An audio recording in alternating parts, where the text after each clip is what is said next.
ইয়া আল্লাহ 7 বার পরে ফু দিলে কত বড় রোগ বালা মুসিবত দূর হয় এই সম্পর্কে আমরা অনেকেরই অভিজ্ঞতা নাই।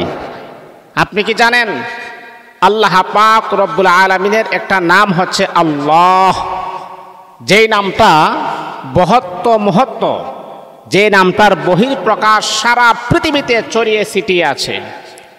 আমাকে যদি কেউ প্রশ্ন করেন আমাদের মালিককে, তখন আমরা কি বলি? আল্লাহ আমাদের মালিক। আল্লাহ পাক রব্বুল আলামিনের একটা নাম হচ্ছে আল্লাহ, যেই নামটা অধিক পরিচিত একটা নাম। আমরা এক নামে যাকে বিশ্বাস করি, যাকে আমরা স্বীকৃতি প্রদান করি, তিনি হচ্ছে আমার আল্লাহ। আল্লাহ পাকের নামটা হচ্ছে ইসমে আজম।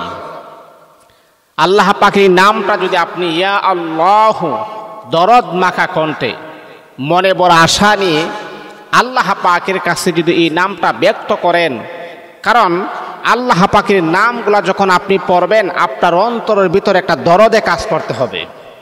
আপনি খুবই কষ্টের ভিতরে আছেন। একটা মানুষ যখন কষ্টের ভিতরে থাকে তখন দেখবেন সে যখন কথা বলে তার কথার মাঝেই একটা কষ্টটা ফুটে ওঠে, এমন হয় না?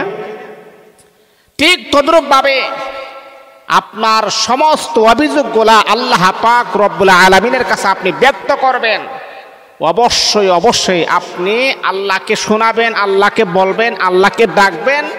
এটার ভিতরে একটা মায়া, মোহাব্বত, ভালোবাসা, দরদে কাজ করতে হবে। তাহলে নেই আল্লাহ পাক আপনার দোয়াটা অতি দ্রুত আমার আল্লাহ কবুল করবেন। আল্লাহ পাকের একটা নাম হচ্ছে ইয়া আল্লাহ। এই নামটা যদি আপনি পরে ফু দেন আপনার কত বড় রোগ ভালো হবে এই ব্যাপারে আপনি নিজেও জানেন না। মোহতারাম হাজিরিন, আপনি প্রতিদিন যদি এই নামটা 300 বার পড়েন, কয় শতবার? 300 বার। ইয়া আল্লাহ, ইয়া আল্লাহ, ইয়া আল্লাহ, ইয়া আল্লাহ, ইয়া আল্লাহ, ইয়া আল্লাহ 300 বার। সকালে 300 বার পড়লেন, আবার আগামীকাল আবার আপনি 300 বার, আগামীকাল আপনি আবার 300 বার পড়বেন। আজকে সকালে 300 বার পড়লেন, আগামীকাল আবার যখন আপনি নামাজ পড়বেন আবার আপনি 300 বার পড়বেন। এইভাবে যদি আপনি আল্লাহ পাকের নামটা যদি আপনি প্রতিদিন 300 বার করে আপনি পড়েন, আল্লাহ পাক যত বড় জটিল কঠিন রোগ আপনার শরীরে বাসা বাঁধুক না কেন, আল্লাহ পাকের ইয়া আল্লাহ নামটা বলার কারণে আমার আল্লাহ আপনার শরীরের সমস্ত রোগ বালা মুসিবত আমার আল্লাহ দূর করে দিয়ে আপনাকে প্রশান্তময় জীবন আমার আল্লাহ দান করবেন।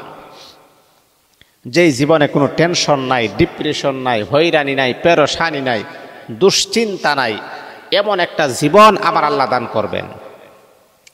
এই জন্যে প্রত্যেক দিন আমরা ফজরের নামাজের পরে একাগ্রতার সাথে যাই নামাজে বসে এই আমলটা আমরা করবো ইনশাআল্লাহ।